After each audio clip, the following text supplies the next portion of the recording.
If there's one thing the cycling world can agree on, fans, riders, racers, sponsors, etc., it's that cycling video coverage needs to be better. What you see on the screen when you watch a race hasn't really changed in about 20 years, and has been getting called out as antiquated by everyone from casual fans to experienced journalists for well over a decade. Even the UCI, which tends to live in a vacuum strong enough to pull the dust off Phil Liggett's collection of aphorisms, has publicly and openly agreed that there is a very serious need for change here. But what's wild is the infrastructure exists right now that could bring dramatic improvements to the experience for many, if not most, fans. It's just that the only example of implementing these changes has been done in quite possibly the worst imaginable way, resulting in a product that is both figuratively and literally unwatchable. I am referring, of course, to TNT's multiscreen broadcast.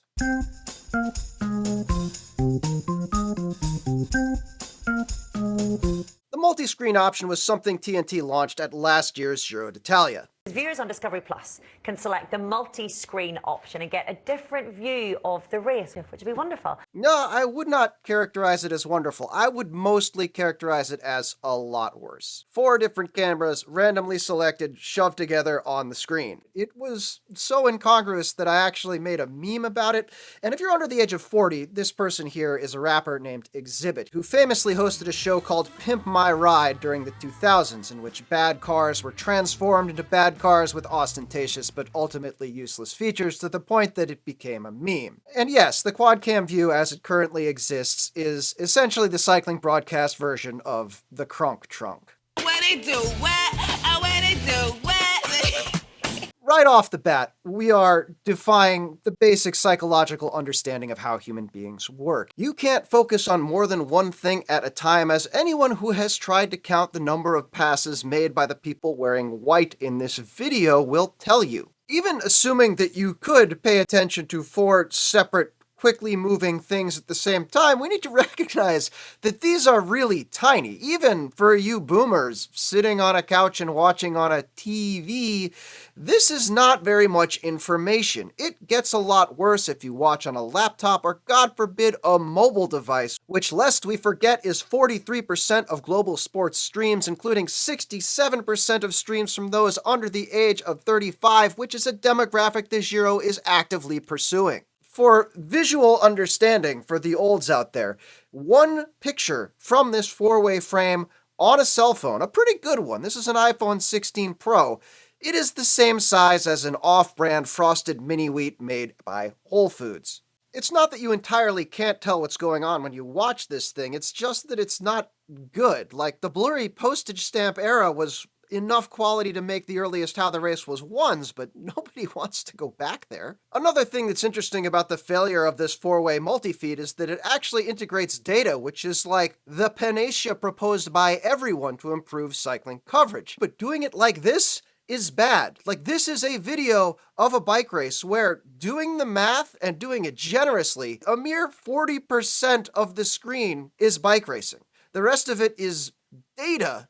But man, this data kind of sucks. First, we've got this giant clock that just does not offer me a ton of value. Pulling up the clock at the end of a bike race is a classic cycling trope, giving you a picture of how long things were and, of course, an opportunity to sell watches, but I don't need to see it rotated through every couple of seconds. Time gives way to weather, which is similarly not helpful. Like, is this the current temperature in the peloton at the finish? 3 kilometers per hour is, I'm assuming, wind speed, but it doesn't say direction, doesn't say gust, doesn't say anything that would be useful to figure out what's going on in the race. Unlike, say, km to go and distance of the peloton, which is what those 2 other things are covering up most of the time. Then we have this left-hand graphic that goes through every single competition in the race, every team in the race, showing you time gaps, who's DNF'd, and that would be great except for the fact that there is a website, 2 websites that cover this in extensive detail and let the user determine what they want to see instead of getting halfway through the list and then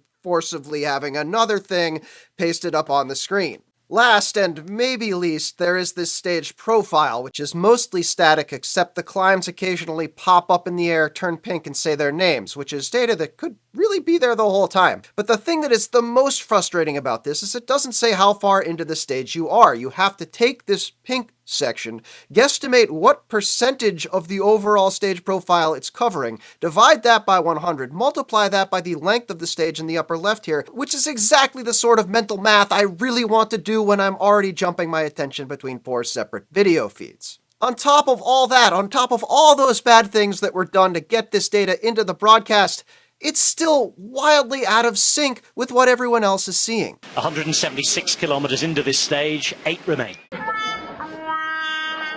When I made the How to Watch a Bike Race video, I said you really only need 3 things: the KM to go, the distance back to the peloton, and the number of riders in the break. And I kinda still stand by that. I'm not saying adding more data can't improve the quality of the broadcast, but let's keep the video and make the data. Like how you have your key moments. They're not flattened onto the screen, there's a separate layer there. Use that for the information that is just ones and zeros, and let people pull it up how they want. The multi-screen feed also makes even just looking at the race extremely confusing. They try to label where each feed is, but cameras move around the race, and so the camera at the front of the race is sometimes going to pull over and not be the camera at the front of the race anymore for a couple of seconds, which is quite frankly an eternity when you are glancing for a couple of seconds at every single frame trying to keep on top of a coherent narrative for the race. In fact, crafting this race narrative is one of the areas where TNT's commentary absolutely excels, but it seems like a weirdly intentional choice to leave the screens and the commentary competing with each other. You'll still hear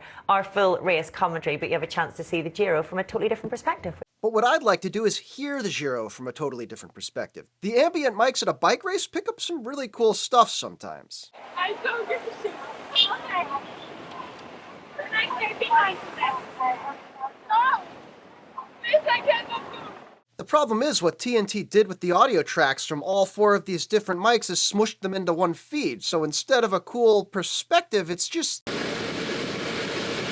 noise. In fact, I would say the multi-camera feed actively detracts from the quality of the commentary because the commentary is frequently talking about things that are not on the multi-feed. And there's a big crash on the opening corner. I hope those riders are okay. But Big crash? Opening corner? I am super confused right now, and that's because unlike what I see on this quad feed, the TNT team is doing an intro to MotoGP where there was, in fact, a big crash. These are not isolated incidents. You really can't watch the quad feed for 5 minutes without seeing, or maybe rather hearing, something that doesn't make sense.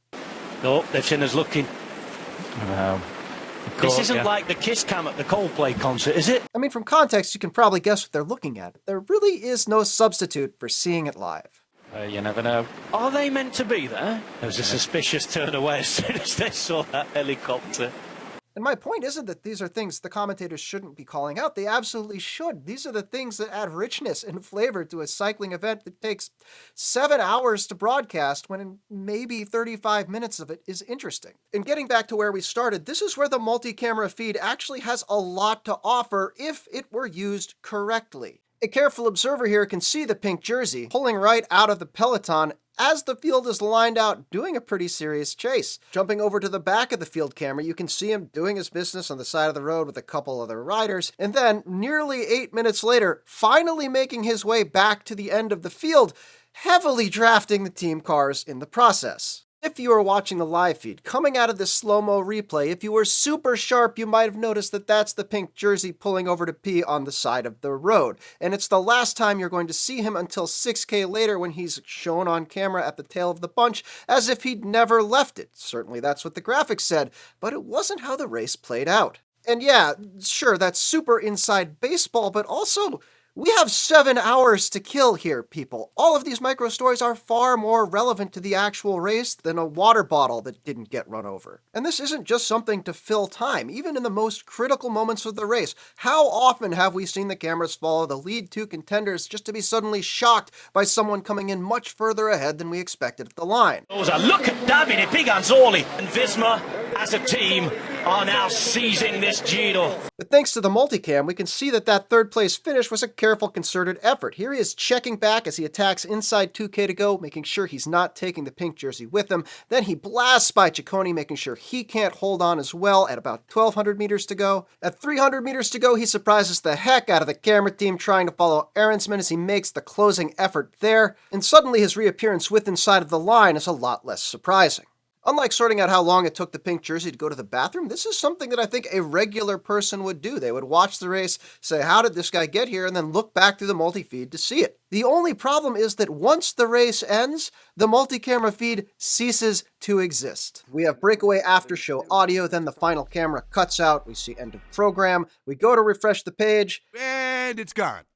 Who did this? Who was the project manager who said, hey, come see a different perspective of the race, just you have to watch it live and then never again, and also it's garbage compared to our regular product? Who put that together and said, this is a great way to apply our resources to improving the quality of our product? Because that person did a bad job. It is vanishingly difficult to get any normal person excited about time trials, especially about 42K time trials on flat out and back courses. But the thing with the multi-camera feed is, after the race, you could go back and get an apples-to-apples, meter-to-meter comparison between almost any two riders you wanted, anywhere on the course to see who went faster, where, and why. The polemica around Stage 6 alone should tell you that yes, extra camera angles for reviewing and arguing about what went wrong is something people value and will pay money for. And in case you missed it, that price of coverage is becoming a point of contention.